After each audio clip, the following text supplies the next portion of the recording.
मजाक में तानी पिस्टल, टिंगर दबते ही दोस्त की मौत, देबारी में सनसनी, परिजन हत्या का केस और मुआवजे की मांग पर अड़े। उदयपुर के प्रतापनगर थाना क्षेत्र में दो दोस्तों के बीच हुआ मजाक एक दर्दनाक हादसे में बदल गया।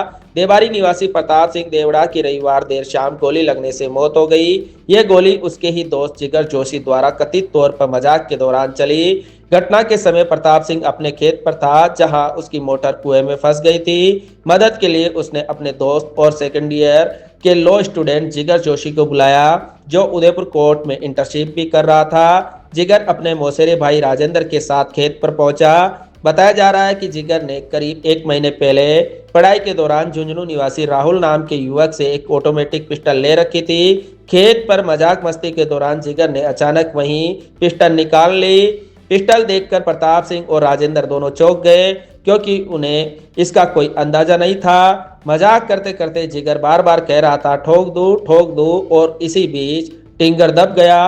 गोली सीधे प्रताप सिंह की कमर में लगी और वह मौके पर ही गिर पड़ा। घबराकर जिगर ने पिस्टल खेत में ही छुपा दी और घायल प्रताप को लेकर एमबी हॉस्पिटल पहुंचा, जहां डॉक्टरों ने उसे मृत घोषित कर दिया। घटना की जानकारी मिलते ही समाजजन बड़ी संख्या में प्रतापनगर थाने पहुंचे और मामला दर्ज करवाया। पुलिस ने आरोपी जिगर जोशी को गिरफ्तार कर लिया है और ऑटोमेटिक पिस्टल की बरामदगी के लिए जांच जारी है। सोमवार सुबह एमबी हॉस्पिटल की मोर्चरी के बाहर परिजन और ग्रामीणों की भारी भीड़ जमा हो गई। परिजन आरोपी पर हत्या का केस दर्ज करने, साथ ही मृतक प्रताप सिंह देवड़ा की पत्नी को सरकारी नौकरी और उचित मुआवजा देने की मांग पर अड़े हुए हैं। उनका कहना है कि जब तक मांगे पूरी नहीं होती, वे पोस्टमार्टम नहीं होने देंगे। फिलहाल पुलिस प्रशासन भीड़ को समझाने और शांतिपूर्ण तरीके से मामले को सुलझाने में जुटा हुआ है। रात को कुएं पे मोटर निकालने के लिए उसके दोस्त को फोन किया। उसके साथ एक दूसरा और बैठ के आया, देखा मेरे को मिलना। फिर ये कुएं पे गए, कुएं पे कोई काम की हलचल नजर नहीं आई। मैं गया देखा, सिर्फ वहाँ वो डिब्बा रखा और उसका एक छोटा बच्चा वो भी साथ में था। फतेह सिंह यूनिवर्सिटी में फ़ोन किया तो फ़ोन मेरा कान में लगा हुआ था। मेरे फ़ोन उठाई, कुछ चला रहा था, किसी की आवाज़ में फ़ोन आया तो मेरे को पता ही नहीं चला। फिर सोनू सिंह जी आए कि अर्जेंट हॉस्पिटल चलो।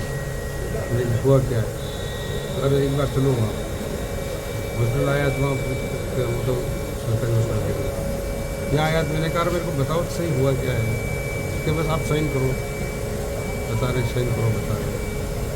फिर पता चला कि हाँ, तो वो कह रहे कि अनजान में लग गई, गलती से लग गई। भाई कोई एक पेन खरीदता है तो वो भी उसको चला के देखता है ना। अनजान में उसको चला के देखी नहीं तो कह रहा मेरे को पता नहीं था गोली नहीं थी अंदर। तो उसको पता नहीं था तो वो चीज़ उसके पास कैसे है? कोई चीज़ लेगा तो उसकी वो पूरी तहकीकात करके लेगा कि रख रखाव कैसे करना, कैसे चलाना, वो सारी बातें तो वो समझ के ही लेगा, कैसे ले लेगा। ये बात तो वो कह रहा है जो मेरे गले में उतरती। और मजाक की तो उसने उसके पीठ के पीछे की थी। अपन कोई बात करते तो आमने सामने करते हैं, मजाक करते तो आमने सामने करते हैं। उसके पीठ के पीछे से उसने क्यों गोली चलाई? तो ये जानबूझ के किया है इन्होंने, सोची समझी साजिश से हुआ ये। इसमें कोई वो नहीं है कि ऐसा हो गया वैसा हो गया, ये सब किंतु परंतु वाली बातें इसमें नहीं। सोची समझी इनकी साजिश थी और साजिश तक हुआ है। जब उसको रिवाल्वर उसके लाइसेंस शुदा नहीं थी तो वो साथ को लेके आया, उसको यूज करनी थी इसलिए लेके आया साथ। उनको पता नहीं है उसके हो पुराना हो तो गांव में रहते हैं, छोटी मोटी बातें हर जगह होती। तो मैं किसका नाम लूँ उसमें, मगर हुआ साजिश से ही। अब क्या मांग रहे हैं आप? मैं तो ये चाह रहा हूँ कि उस बच्ची को कुछ सरकारी रोजगार मिले और उसको कड़ी से कड़ी कार्रवाई हो। हमें सच्चाई साबित होनी चाहिए, निष्कल और होगा। पोस्टमार्टम कराना है पोस्टमार्टम जब तक हमें कोई ठोस आश्वासन नहीं मिलता लेकिन इसमें तब तक पोस्टमार्टम कराने के तैयार नहीं। पहले कभी आपको नहीं बताया कभी ऐसा कुछ जिनसे कोई झगड़ा ऐसा कुछ हुआ हो? ऐसा छोटे मोटे तो होते रहते हैं गांव में। अब हमें क्या पता क्या हुआ है? छोटी मोटी बातें तो गाँव में बच्चे होती रहती है, मगर ऐसा कोई खास पता नहीं था मेरे को। आपको ये पता था कि दोस्त थे ये सब? हाँ, ये सब नहीं थे। राजू दोस्त था, राजू को बुलाया था, राजू के साथ वो आया है। उसने कहा कहाँ जा रहा है कि मैं उस प्रताप के कुएं पे जा रहा हूँ। कर प्रताप से तो मेरे भी काम है, ये राजू के कहने से कह रहा हूँ। कितने सालों से दोस्ती है इनकी? प्रताप सिंह के ने इसके अंदर 2-4 साल से तो मैं देख रहा हूँ, पहले मेरे को जान है। इसकी शादी से मेरे को पता है कि शादी हुई उसमें ये दोनों साथ थे। आपको नहीं लग रहा पूरी साजिश से ये पूरा हुआ? ये जो गोलीकांड जो हुआ, जो साजिश से हुआ, ये इस बात को अपन ऐसे नहीं मान सकते हैं कि अचानक हो जाए। अचानक कैसे हो जाएगा भाई? एक पेन लेते हैं पर तो उसको भी तो करते हैं, चला के देखते हैं तो उसको उसने समझा तो होगा। वो कह रहा कि ऐसे चल गई, मेरे को पता नहीं था तो पीछे चला के देख लेता ना। उसके स्टिक पहले गोली मारी है। पुलिस ने उसे गिरफ्तार भी कर लिया, तो अब आप क्या चाहते हैं? मैं तो यही चाहता हूँ कि उसका भविष्य क्या है, अब उसकी उम्र क्या है, उसकी जिंदगी का क्या होगा, उसके लिए कुछ व्यवस्था हो जाए तो नहीं होती है। तो बच्चा, एक बच्चा है, वो बच्चा खुद कह रहा है कि मेरे पापा के यह हमारी है, मेरे पापा गिर गए और उनकी आंखें निकल गई, फिर हॉस्पिटल लेके गए।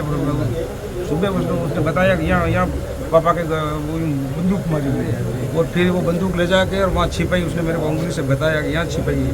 बच्चा साथ में था क्या? हाँ, छोटा बच्चा साथ में, 3 साल का बच्चा साथ में था। उसने कहा यहाँ गिरे पापा, गोली लगी, बंदूक मारी वहाँ से, उसने कहा यूँ मारी। फिर वो यहाँ गिर गए, उनकी आंखें निकल गई बाहर। जो छोटा बच्चा जो कह रहा हो, और हम बाकी बड़े तो कोई थे नहीं साथ में, बाकी ये 3 ही जने थे।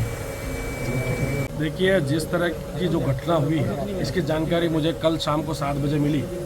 मैं इस घटना की कड़ी निंदा करता हूं, और जिस तरह से आज जो प्रोपेगेंडा चलाया जा रहा है कि ये गलती से हो गया, ये बिल्कुल ही गलत है, सोची समझी साजिश है। इस तरह से गलती किसी से होती नहीं है, और हम तो यही मांग करेंगे कि इस परिवार की आर्थिक स्थिति भी खराब है, और आज हमारे राजपूत समाज के अंदर किसी प्रथा भी नहीं किसी बेटी को वापस पुनः शादी करवा दे। तो मैं सरकार से मांग करना चाहूँगा कि उस आरोपी की जड़ों तक जाए और उसकी जांच की जाए और कठोर सजा मिले। साथ ही हम सरकार से और प्रशासन से हाथ जोड़ के इतना विनम्र निवेदन करते हैं कि एक संविदा में नौकरी दी जाए। साथ ही जो प्रधानमंत्री जी के तहत एक योजना आती 2 लाख रुपए की, वो एक पीड़ित प्रतिकर के तहत 5 लाख रुपए जो मिलते हैं, वो राशि इनको परिवार को सौंपी जाए और हमें आश्वस्त एक लेटर पैड पे किया जाए, तभी हम समान जज यहाँ से पुनः लौटेंगे। अन्यथा जब तक हमारी मांगे पूरी नहीं करेंगे, जब तक हटेंगे नहीं।